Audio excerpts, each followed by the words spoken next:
Political analyst Sanusha Naidu joins us now to weigh in on the resignation of Dr Mbuyiseni Ndlozi and another EFF member of Parliament. Sanusha, thank you so much for joining us. The compliments of the new season. And we're definitely starting this year with a bang, right? At the heels of the recent developments within the EFF. What do you make of Dr Ndlozi's resignation as an EFF MP? Good afternoon, Alicia, and thanks for having me, and also compliments of the season to you, your SABC staff, and of course the viewers. I mean, yeah, it's never a dull moment, right, in South Africa, because you've seen the whole question around the January 8th statement. You got the president in Western Cape on the celebration of the ANC. But I think the Ndlozi resignation, should we be surprised? I'm not sure we should, because these tensions have been kind of an undercurrent. They've been boiling over for a while now.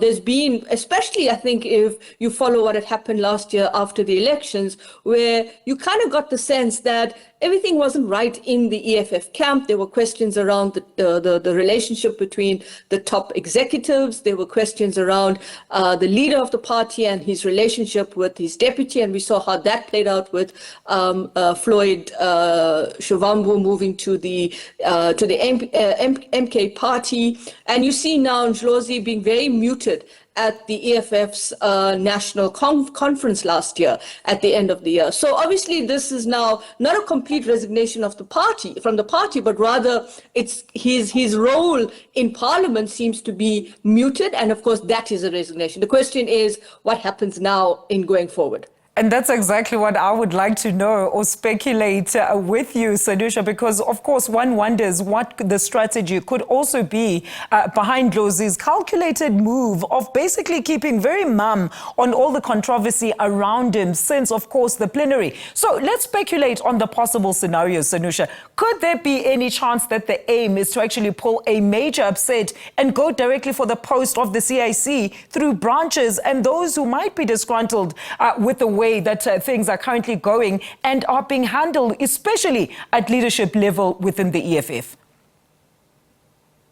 Well, there is that possibility. And I think the challenge here would be is how much does Mr. Ndlozi or Dr. Ndlozi want to be still part of the EFF structures, but use the EFF structures to deepen and consolidate his rise in terms of becoming the leader of the party. Now, that in itself is interesting, because what it does represent is that there hasn't been a challenge within the EFF to Julius Malema. In fact, I think when you listen to Julius Malema, particularly after the departure of Floyd, you kind of get the sense that he's kind of, putting himself within a inner circle that he feels he can trust, or that he feels is impenetrable. Now, that's the one option. And the question there would be is, does Dr. Ndlozi feel that through his kind of movement up the rank and file of the party, moving towards a much more senior position and even making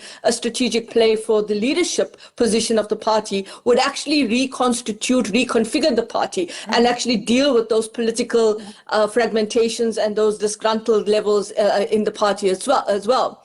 But at the same time, I think what is important is there's also that speculation in terms of whether he will stay in the EFF or he would leave the EFF and perhaps join another political home. Now, we don't want to speculate that maybe part of this is whether or not he's going to follow suit and join his former colleague, but now, of course, these are important dynamics, join Floyd in the MK party. I would say that is something that is going to be difficult, because obviously there's a challenge here as well, is that the MK party could become much more constrictive and become much more a clash of personalities, challenging the kind of big personas that you're seeing in the party and how that plays out. And of course, that's another interesting thing, where we saw two statements come out of the MK party, one by the communications and one by Floyd's office, to say that they had removed certain members from the provincial legislature and so forth. That is very curious as well. So the question then would be is,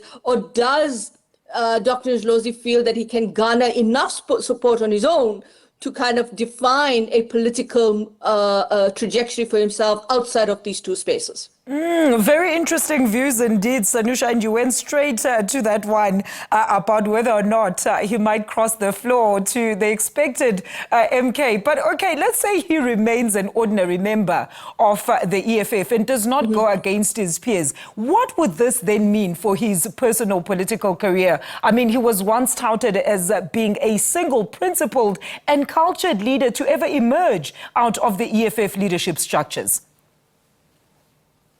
Well, Dr. Ndlozi is a very intelligent man. He's got a very good handle of how parliament and parliamentary affairs are applied. He understands the context and the trajectory of parliament. So I think the question would be is, even if he does become that person that remains an ordinary member and doesn't cross the floor or decides that he wants to still stay and occupy that position in parliament, the question would be then is, how would that structure itself? How would it be defined? Because his resignation as an EFF member, again, I think it's also defined by the fact that it's about the party list. So if he's resigned as an EFF member, and I'm not 100% sure about the legislative procedure on this, but does this mean that he still remains a member of parliament? And that's something that has been, we need to give it more ventilation, we need to give it more articulation to understand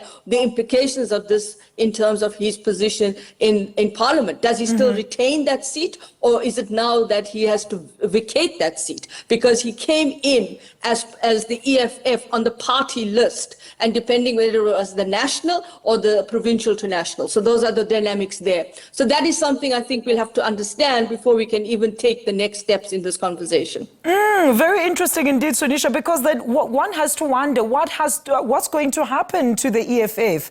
I mean, looking at the current experience as well of the current leadership, who do you think is likely, most likely to take the baton after Ndlozi?